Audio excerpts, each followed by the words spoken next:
بسم اللہ الرحمن الرحیم۔ السلام علیکم ورحمۃ اللہ وبرکاتہ۔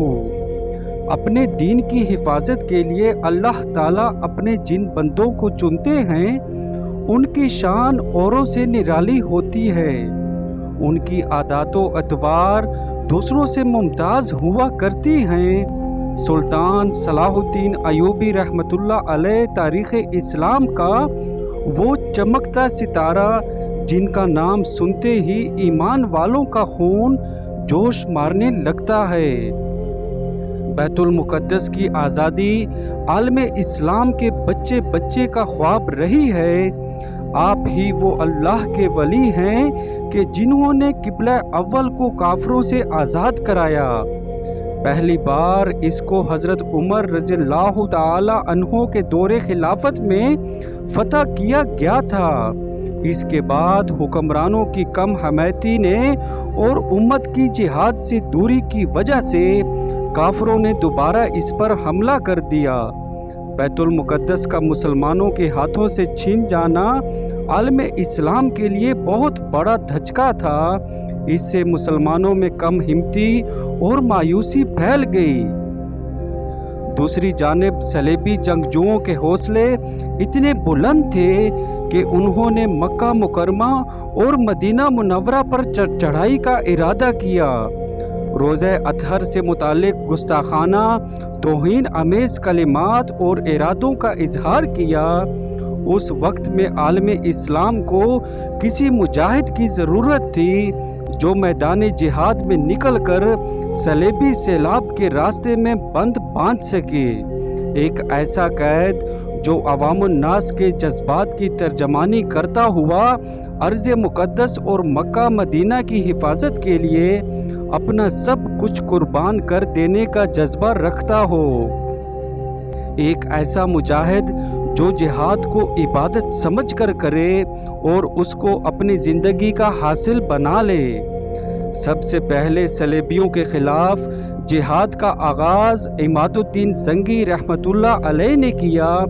ان کی شہادت کے بعد ان کے بیٹے نور الدین زنگی رحمۃ اللہ علیہ نے اس جہاد کو آگے بڑھایا۔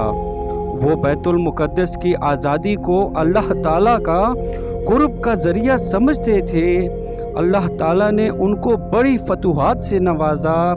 50 شہر کافروں کے قبضے سے چھڑائے، لیکن فتح بیت المقدس کسی اور کے نصیب میں تھی۔ ان کے بعد یہ ذمہ داری ان کے سپہ سالار صلاح الدین ایوبی رحمۃ اللہ علیہ کے کاندھوں پر آ گئی۔ 27 رجب سن 583 ہجری کو سلطان بیت المقدس میں داخل ہوئے اور 90 برس بعد جمعہ کی نماز ہوئی اور تکبیر کی صدائیں بلند ہوئی۔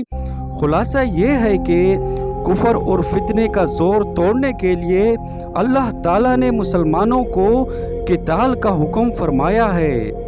آج ہم اسی راستے کو اختیار کر کے ہی کفر کا زور توڑ سکتے ہیں۔ اس راستے کو اللہ تعالیٰ نے اپنے پیارے حبیب حضرت محمد صلی اللہ علیہ وسلم کے لیے پسند کیا، اور پیارے نبی آخر الزمان نے اسی راستے کو اپنی امت کے لیے چھوڑا اور فرمایا کہ اگر تم اس راستے کو چھوڑ دیا تو تم پر ذلت مسلط ہو جائے گی۔ یہ ذلت اس وقت تک مسلط رہے گی جب تک کہ تم پھر اس راستے کی طرف لوٹ نہیں آؤ گے۔ اب اگر امت جہاد کو چھوڑ کر کسی اور طریقے سے ذلت کو ہٹانا چاہے تو کبھی بھی نہیں ہٹا سکتے۔ سلطان صلاح الدین ایوبی رحمۃ اللہ علیہ دین کی اصل حقیقت کو سمجھتے تھے کہ کفر کا زور توڑنے کے لیے ہی نبی کریم صلی اللہ علیہ وسلم بھی پہلے میدان بدر میں نکلے، پھر فتح کی دعائیں کی۔ آج پھر امت کو صلاح الدین ایوبی رحمۃ اللہ علیہ کا انتظار ہے۔ اللہ پاک ہم سب کا حامی و ناصر ہو، آمین۔